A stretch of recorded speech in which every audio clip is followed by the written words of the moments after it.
როცა თვლი, რომ ნამდვილი ბედნიერება სხვებზე ზრუნვა. ჩვენს ოჯახში 10 ადამიანია და ყველა სხვადასხვა მოთხოვნები აქვს.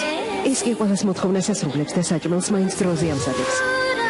და როცა პირადი ცხოვრებისთვის დრო აღარ რჩება. ჩვენაირი ჩვეულებრივი გოგო ნებისმიერ დროს შეიძლება თავის სიყვარულს გადაეყაროს. დიდი სიყვარული კარზე სწორედ მაშინ მოგიტაკუნებს. ცოლად იმას მოვიყვან, ვისაც დედა ჩემი აირჩევს. ცოლად იმას გავყვები, ვისაც დედა ჩემი აირჩევს. ინდოელი კონტიას სიყვარულის ამაღლებელი ამბავი. ასეთი ამბები მხოლოდ ფილმებში ხდება. გოგო მთელი ცხოვრება თავის გმირზე ოცნებობს და მე ის თავისი ოცნების პრინც ხდება. საერთაშორისო პრემიებით და ინდური ოსკარით დაჯილდოებული სერიალი.